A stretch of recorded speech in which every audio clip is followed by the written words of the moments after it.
thing if you restrict it to animals. In a country like India, if you can have corn that is produced using better technology, you can decrease the cost of chicken down by 50%. Now, you don't have to bring it for human consumption. India imports chicken coming from Brazil, which is using, even in Europe, in France, chicken feed can be genetically modified. So I think these are the questions that are again resurfacing. I think the difference this time probably is that it's not one company that is owning the technology. It's probably more smaller companies. It's more widespread, and I think the discussion is probably going to resurface. But not only on genetically modified. There's so many other things that are happening. Thank you. Okay, one of our questions. I know, there's a lot more that you guys might want to ask. We have time later in the afternoon as well, and we can also set up, interviews based on your request. So thank you, Anush. Thank you so much. Thank you so much. Our next guest will be from the Enterprise Singapore. She's Bernie Stay. She's the director of Food Manufacturing Division. The Enterprise Singapore is a government agency that is basically championing enterprise development here in Singapore, and also builds capabilities, innovate companies and internationalize some of our Singapore standards.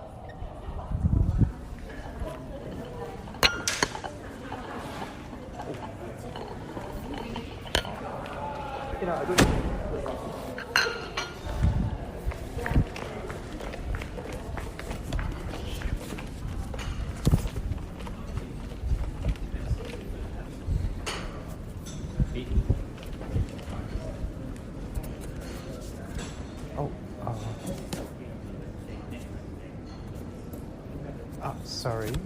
Hello. This is from Ben from Economic Journal. That's my card. Thank you, so Ben. Oh, actually, I'm not so sure. I just have one follow-up question. You have mentioned that about the government roles in the agri-food business. You mentioned that they are misdirecting the subsidies and they sometimes, not always. Yeah, sometimes. And they should be more proactively working on the innovation side. So what should be the government roles in your opinion? Look, subsidies are sometimes important, but when the subsidies create distortions is when it becomes an issue. So I would think the government subsidies can be channeled better. Innovation can be channeled better. China is investing quite a lot in agriculture from the CAAS and others, but a lot of these technologies that they're producing are not reaching the market as much. So I think the government's role should be in creating ecosystems, creating subsidies that are well directed. So for example, in the West, and again I can talk about China, subsidies can be linked to environmental footprint of a farm. So if farms are more efficient, they should probably be benefiting out of that. So there are ways to direct it rather than to do it to polluting industry. At the same time, I think the government's role should continue to stay in promoting innovation, because the issue is sometimes when innovation is held only by the private sector, it is for profit.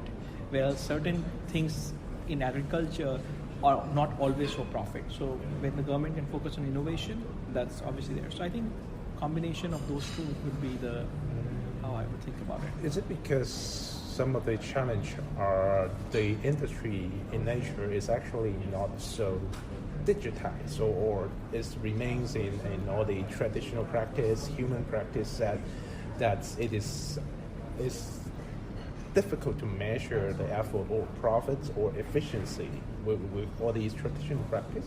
That's right. I mean, that's for sure. One of the biggest issues we have in Asia is that farms are generally owned by smallholders, and smallholders don't have the ability to invest as much.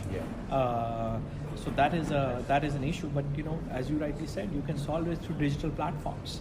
Why can't farms be connected with each other as a virtual cooperative where they can buy together and sell together? The biggest issue with smallholders is they buy things retail from the input guys at a high price, and they sell those things wholesale. So they don't make as much profits, right? Because they sell it to a trader, but they buy it from a retailer. So they are squeezed in between. So the government can play a role in that as well. But I'm on the digital side. I think a lot of innovation is going to happen from private sector companies as well. The government's role over there is fairly limited. But when it comes to hardcore research around agriculture, seeds, biotechnology, I think the government can play a big role in it.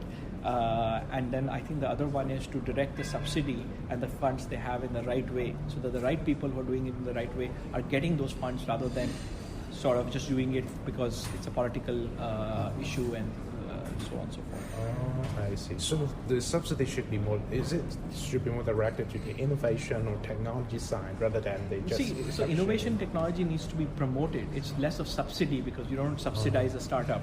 What you do is you give grants, you offer research programs, and so that's the funding. So that's more going towards the science and promotion, and these are research programs 3 years, 5 years, 7 years long. The subsidies are usually directed to the farmer or to the value chain to either buy a piece of equipment or to put in a certain kind of product in the market.